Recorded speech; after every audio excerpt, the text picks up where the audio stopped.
I think it's a lot easier to protest if you're not worried about getting fired from your job because your job gives you health care. So many people are worried about even taking a risk of leaving. I mean, people are afraid to go to the bathroom at work. Go ask Amazon workers. Yeah. But in Europe, I mean, it's just part of citizenship. So you go protest, and if you lose your job, okay, at least I have that safety net. Let's say, you know, God willing, coronavirus is under control in a couple months or early next year. Do you guys think it's a matter of, like, just not if, when, at this point, we get something like a general strike? Well, I think maybe one reason why there's not so many people here is because when the progressive movement sees their heroes, their people that they look up to, like Dr. Cornel West, like Nina Turner, saying, you know what, I will vote for Biden. Of course it's going to suppress, but like she said, we're here representing a lot of people. I do feel that this might represent the end of the progressive movements, any little bit of hope that was left to reform the Democratic Party. Maybe this is a sign of that. But the hints that Dr. West and Nina Turner gave online when they said stay tuned, when they said we're working with Nick Bana and Movement for People's Party. So yeah, maybe it is just a matter of time. I'm really hoping that this is just a transition period that we're going through to be able to see what really is coming next, what these leaders in the progressive movement really have under their sleeve. And I just hope that's the hope I'm holding on to right now, because the hope of reforming the Democratic Party is not one that I can say I really will rely on anymore from this point forward. 2020 just made it absolutely clear, more so than ever compared to 2016, que nos robaron la gente. The people have been robbed. Absolutely. So, thank you for doing this. We need a media revolution. It's not going to happen. The revolution is not going to happen without a media revolution. My friend Sue Spicer with Sustainable Action with Sue Spicer from Indianapolis, Cozy Radio. We are working on this. She's working on this. Anybody who has a platform needs to start getting out there, needs to pull out their phones, independent media, citizen journalism. We got to just invest in that. Well, as humbly as I could say, we're here and most of them aren't. So yeah, I will say that. Thank you. I want to ask, because to me, you know, at the end of the day, third party, take over the Democratic Party, whatever, I think Bernie, God bless him, did not want to go for the jugular. He did not want to take the gloves off for whatever reason. And I think when you look at Trump, I mean, there's not many things I'd want to copy, but I mean, he just didn't give a in 2016. He called them all puppets, and I think people gravitated to that. I don't think Democratic voters are that much different.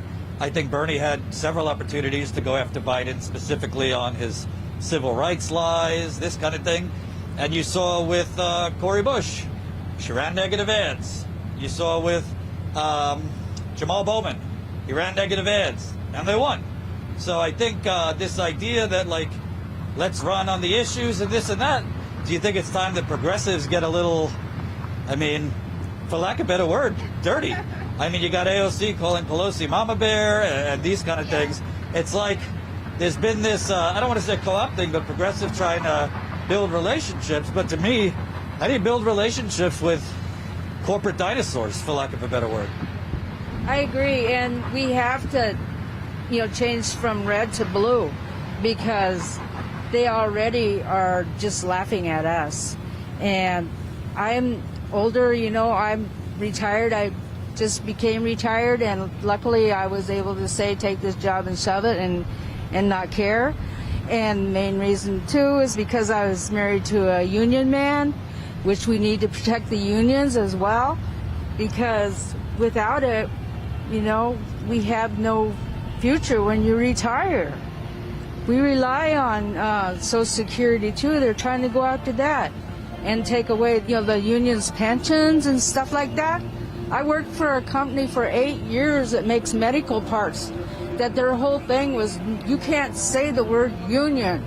You know, that was a naughty word. But yet our jobs were transferred to another country and we were let go. And we became dislocated workers. Well, at that time, luckily, they had benefits for us still. So I went to school, but I got in school too late in life to make a career out of it. So I ended up being a school bus driver because they need drivers. And I've been doing that for 13 years. And I just retired from that as well. But yes, so many things are just going downhill real fast in a handbasket. And I feel that Bernie planted the seed, and we are here to make it grow.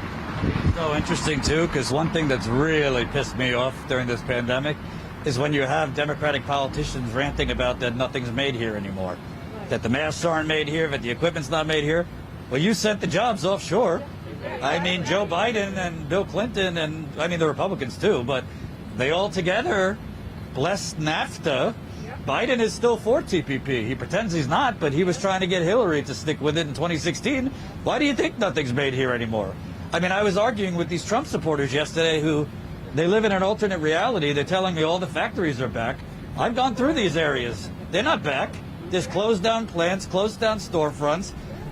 You either have Andrew Yang who says it's not possible, it's already done, the robots are taking over, or you have, you know, Obama saying we need to retrain, which really means nothing. So at the end of the day, it's almost like Biden and the Democrats have been like, they're the arsonists that are then asking who burned the house down. Exactly, I agree. I'm here to fight for everybody. I was like Nina Turner says, you know, hello somebody. And the more people that are awake to what's happening and stuff and realize before it's not too late, you know, we have to come together and we have to try to support Bernie's platform. If not with him, we can do it without him. But we do need a third party. We need more than what they're offering at the DNC. I feel that they're just going to run with the word progressive now until the election, you know, and we have the most progressives, and I feel like they really don't want progressives in there. They want their bought and paid for people, and, you know. You mean giving AOC a minute at the DNC convention is Yeah, right. That type of thing. There's too much money in politics that we have to get the big money out. So to the folks watching at home who couldn't make it, what's your message? Because on one end, I hear we need to stay out of the streets, but we've been seeing the last few months. I mean, listen, I've been around the block. I mean, fascism didn't begin with Trump. I was at Standing Rock. They were crushing people protesting then. So, but I'm hearing from everybody here, electoral politics is not the only solution. We need to do more than electoral politics. And basically boycott with our wallets. Yes. Because from what I see, Yes.